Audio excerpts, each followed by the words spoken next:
1920.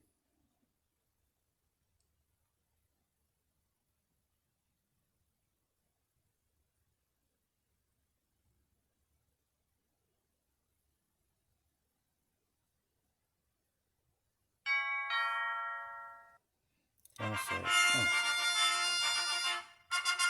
okay, I'm 1924 then.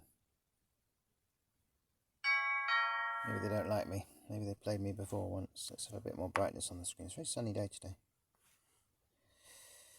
I'm going to play the Sicilian for a change.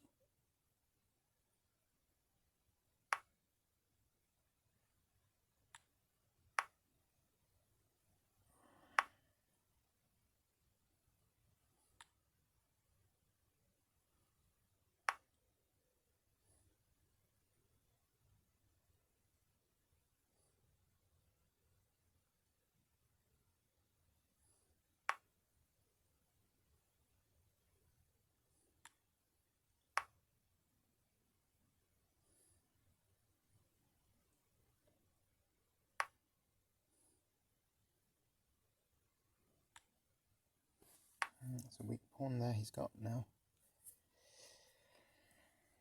Kind of has to do something with it.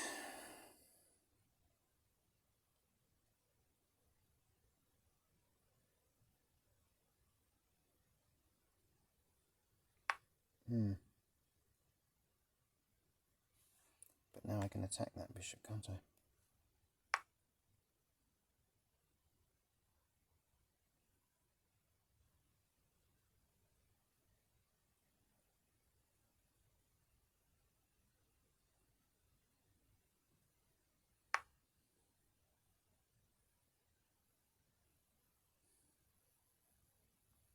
Let's attack it again.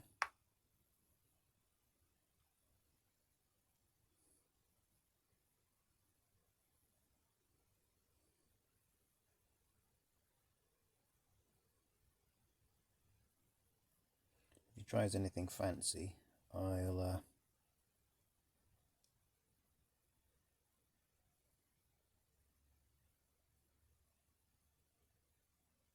might sack that knight to his king, but also I might take this d5 pawn and try to get so I could take the d5 pawn and try and get some kind of check fork going if his bishop recaptures on his fifth rank, because then my queen can check on that fifth rank and then capture whatever's sitting there. It's just an idea, really. An idea which is now not going to materialize. If he goes for the queen check, then that's just boring.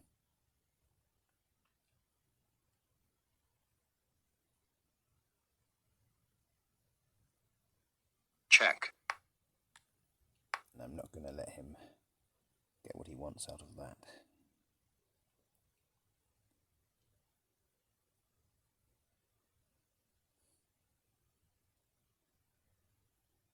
He's trying to make it that my king can't castle. Kinside castling. But I'm artificially castling.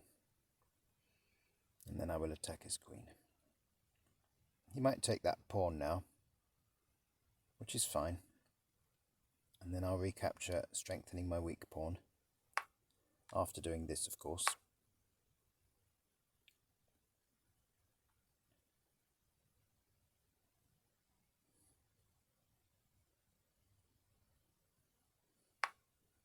Attack the queen again.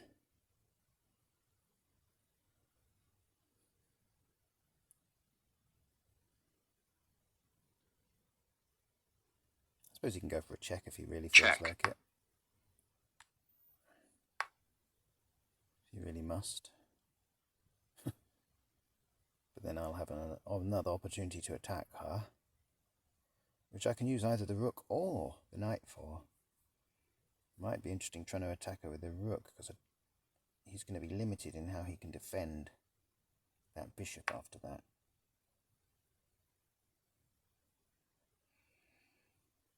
Then again, I don't really want to leave my rook up there. I'm going to just keep it going with the knights. I think the knights are great in the middle of the board like this. I think my knights are just fantastic like that.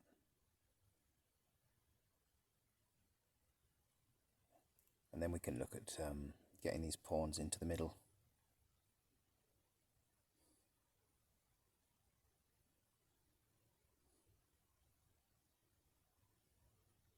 He's got to move the queen, really.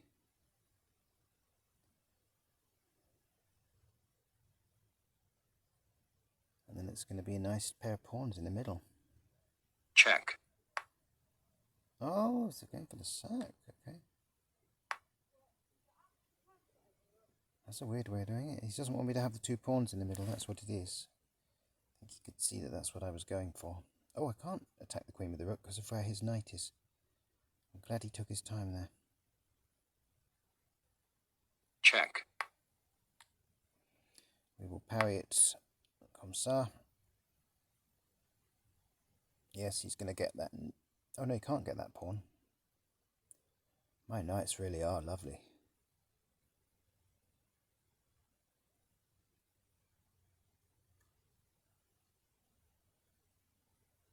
I think this is a pretty strong fortress we've built here, to be honest.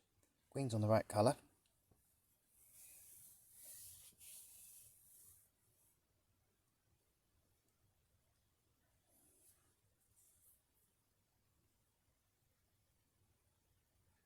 His queen. Oh, I embarrassed his queen. Good lord, an embarrassed queen in the middle of the board.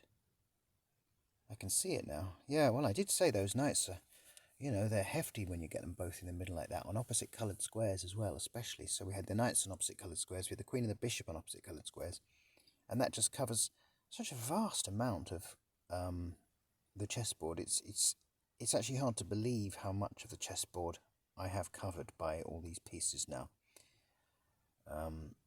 Yeah, and pretty amazing to think that he's stranded there in the middle of what looks like a really open board, but his pawns are too straight.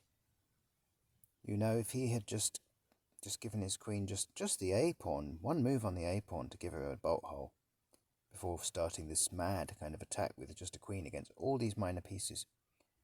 Anyway, there's an interesting position for you to look at, and a nice game for me, because I get a nice